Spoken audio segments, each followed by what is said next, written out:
ఉప ముఖ్యమంత్రి పవన్ కళ్యాణ్ గారు పెద్దిరెడ్డిపై ఆరోపణలు చేశారు. ఎర్రచందనం విషయంలో అప్పుడు దోపిడీకి పాల్పడ్డారని చెప్పేసి అన్నారు. దీన్ని కూడా ఎలా చూడాలంట? ఇప్పుడు దానికి మిథున్ రెడ్డి గారు కూడా కౌంటర్ ఇవ్వటం జరిగింది.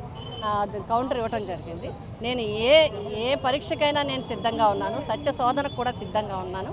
ఈ 1 సంవత్సరం కాదు 3 సంవత్సరాలైనా ఎన్ని సంవత్సరాల ముందు నుంచైనా నా మీద చేసుకోమన్నారు. కాబట్టి నేనేమంటానంటే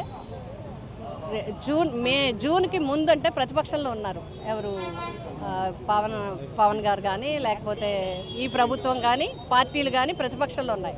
కాబట్టి అప్పుడు ఆరోపణలు చేయడమే ప్రధానం. బట్ ప్రభుత్వంలోకి వచ్చిన తర్వాత ఆరోపణలను రుజువు చేయాల్సిన బాధ్యత వారి మీద ఉంటుంది. కేంద్రంలోనూ రాష్ట్రంలోనూ ఆయన స్వయంగా వారందరూ కూడా అధికారంలో ఉన్నారు. కాబట్టి అధికారంలో ఉన్నప్పుడు ఆరోపణలు చేయటం, వ్యక్తుల్ని మరీ కించపరచడం, మీటింగుల్లో వాళ్ళకి ఇబ్బంది కలిగించేలా మాట్లాడటం కరెక్ట్ కాదు.